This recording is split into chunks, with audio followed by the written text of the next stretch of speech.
VA hospital on the 3rd floor. It's more emotional. Dignified death is daily business. And when they come here, For 29-year veteran nurse Sheila Brown, sometimes I'm still getting a little emotional sometimes. a day at the office is no easy feat.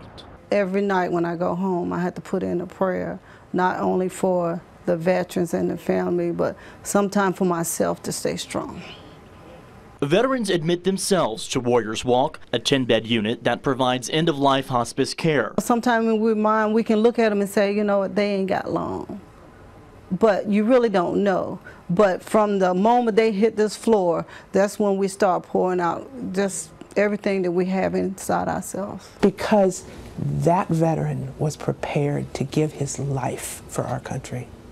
And that veteran, from the service that he or she did for our country, made a difference in this country. And when the final battle for that veteran ends, nurse practitioner Deborah Lair wants to make sure everyone knows it. We wanted to come up with a way to honor the veteran in a very patriotic and respectful way. People in medicine really amaze me. Nora Trout I don't see how they do what they do. did too.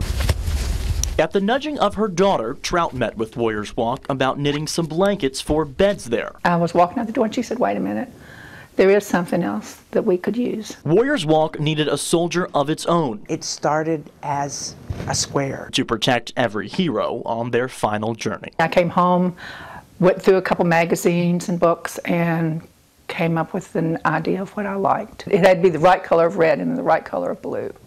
Trout had plenty of thread to choose from. She's been crocheting since she was a little girl, always with one leg tucked under.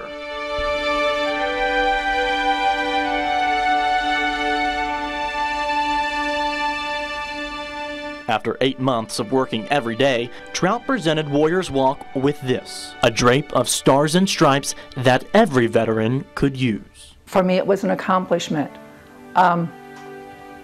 But it was an accomplishment also because it was going to be used.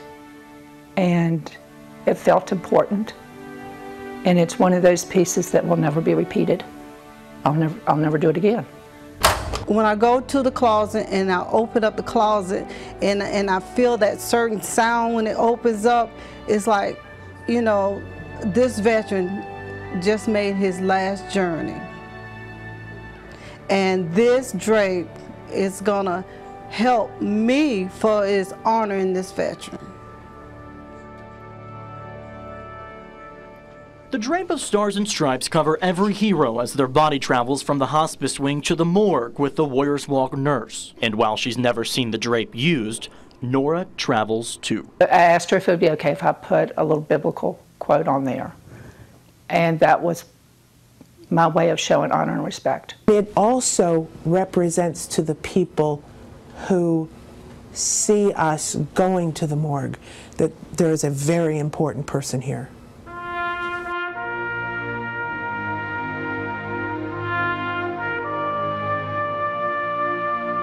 We've had some veterans salute the person, get out of a wheelchair and stand up and at attention to show respect.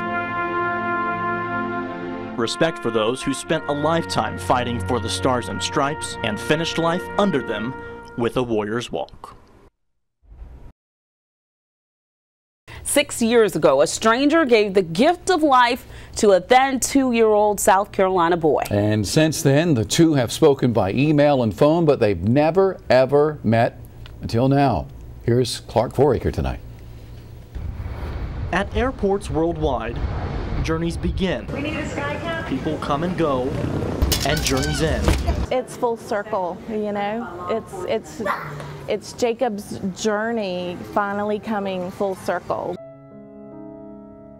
Jacob's mom, Wendy Rickman, remembers when the journey started 8 years ago.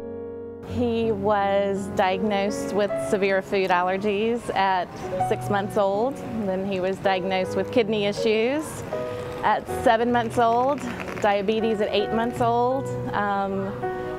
Just everything kind of spiraled downhill from there. Then 13 weeks at MUSC. No one at MUSC had ever seen anything like it. After countless hospital visits across the nation, finally a doctor in Seattle diagnosed Jacob with IPEX, a deadly immune disorder that had only been seen in 50 kids worldwide. So our only chance was to have a bone marrow transplant. A global search of donors found a match in a young German man. Only 2 years old, Jacob called him Angel Stranger. He said, I'll do it, and the doctor got him, and they drew blood from his hip. Tell me about, do you remember? That blood went from Andy Assar to Jacob. The Angel Stranger changed Jacob's blood type from A positive to O positive. He saved my life, because I was almost gonna die. 6 years later, a jet taxis toward the gate at Charleston International Airport. On the other side of one of those windows, the Angel Stranger who let the journey of life continue. Being able to hug someone who saved my son's life is a miracle.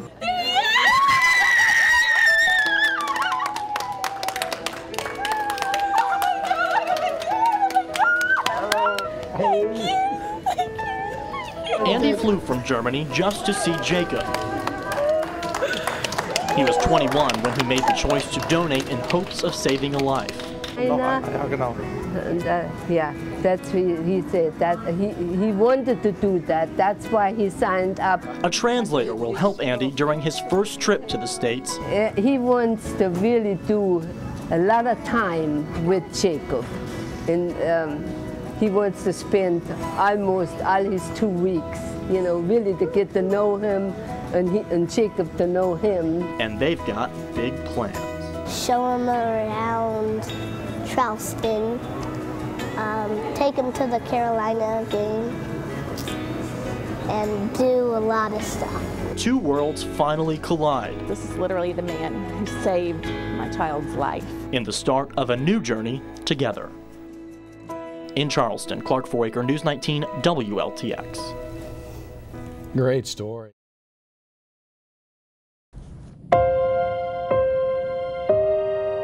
In towns like this, you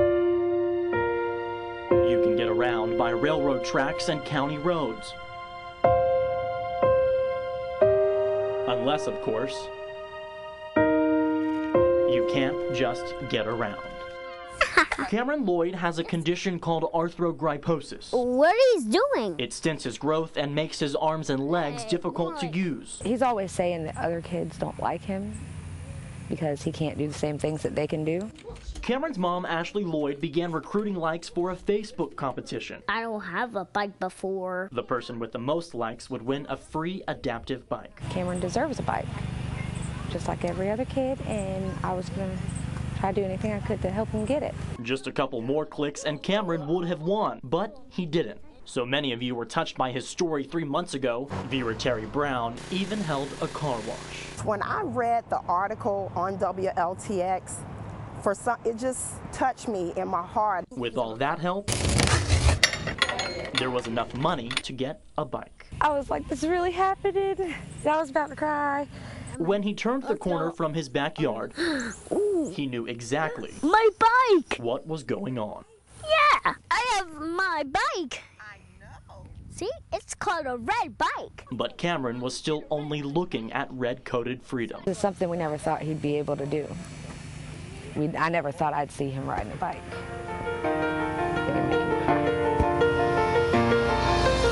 Push, push, push. Push. I did it? You're looking at Cameron's first push on his first bike ever. Where I'm going?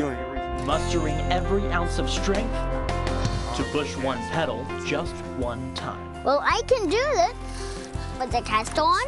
All the stuff that he's got going on with doctors and stuff like that, this right here is a piece of happiness. It brought tears to my eyes, not because I'm sad, because I'm happy.